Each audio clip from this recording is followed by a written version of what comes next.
अंबिका ने कहा, चलिए सब नाश्ता कर लेते हैं।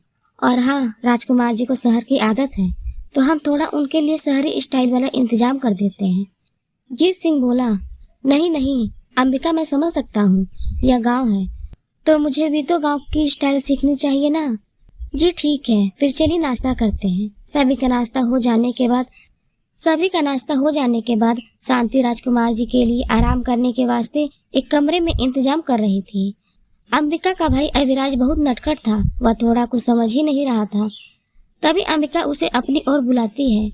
अविराज ने पूछा, बहना, हम राजकुमार जी से बतिया रहे थे, आपसे देखा नहीं गया का जो हमें बुला लिया। अंबिका बोली, छोटू बाद में बतियाना, राजकुमार जी को आराम करने दो, बड़े दूर से आए हैं, थक गए बेचारे। अविराज बोला, बहना कुछ ज्यादा ही फिक्र नहीं कर रहे हो का, कछु न कछु तो झोल है। अविराज भी बाहर खेलने के लिए चला जाता है। इधर जीत सिंह को अंबिका की बहुत याद आती है, वह उसे अपने पास बुलाना चाहता है। उसी समय अंबिका उसके सामने खड़ी हो जाती है। अरे आप इतने शांत क्यों हैं? अंबिका, हम कैसे अपनी सच्चाई बताएंगे? अंबिका बोली, आप निश्चिंत हो जाइए, हम सब संभाल लेंगे। धीरे धीरे समय निकलते जाता है और रात हो जाती है।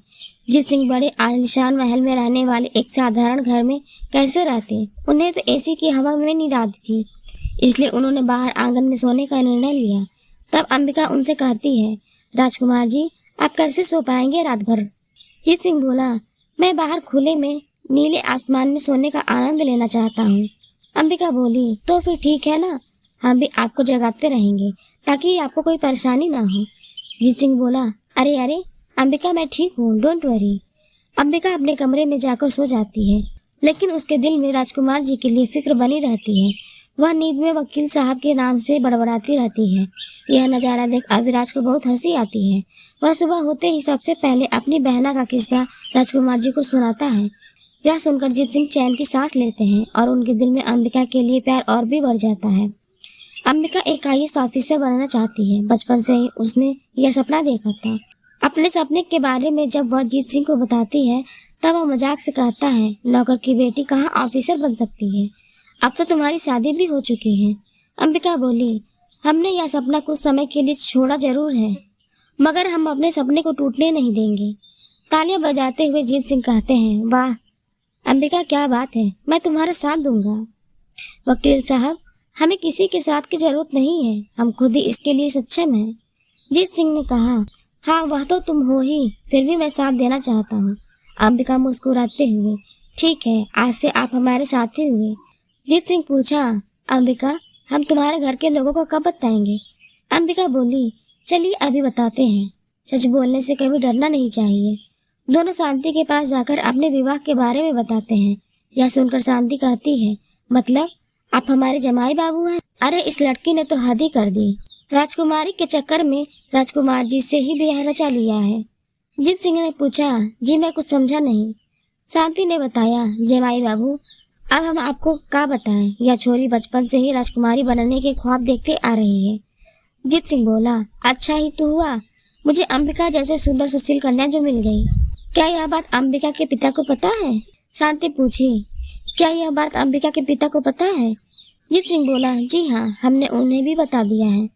शांति बोली, फिर तो ठीक है। जीत सिंह ने कहा, जी हम कल ही वापस जाना चाहते हैं। शांति बोली, लेकिन हमने तो आपकी जमाई के रिश्ते से कोई खरीदारी किया ही नहीं, उसके लिए तो हम अगली बार फुर्सत से आएंगे और दूसरे ही दिन अपने घर के लिए निकल जाते हैं। अंबिका जीत दोनों घर लौट जाते हैं और घर जाने के बाद देखते हैं तो कुछ नया ही तमाशा शुरू हो जाता है।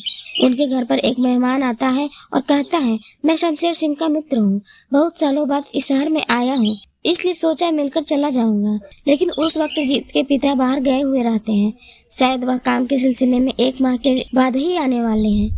सब कुछ बताने के बाद भी वह मेहमान कहता है, चलो ठीक है, तब तक हम यहीं रुक जाते हैं। तभी अम्बाला देवी कहती हैं, यह कोई धर्मशाला नहीं है, हमारा घर है, आपको रुकना है तो किसी होटल में रुकिए, पर यहाँ नहीं, हमारे घर नई नवेली बहू है। मेहमान कहता है, आप गलत मत समझिए, मैं भी वही कहने वाला था, आप मुझे रुकने के लिए कहेंगे भी तो नहीं रुकूंगा। फिर वह चला जाता है। जीत सिंह ने पूछा, कौन है यह माँ, क्यों आए थे यहाँ पर? पता नहीं यह कौन है, इन्हें तो हम पहली बार देख रहे हैं। शमशेर ने भी हमें बताया नहीं कभी। खैर जाने दो, तुम ये बताओ जीत, इसे वापस क्यों लेकर आए हो? जीत सिंह बोला, पत्नी है वो मेरी। सुनो जीत, हम इरावती को वचन दे चुके हैं कि हम उसे अपने घर की बहू बनाकर ही रहेंगे।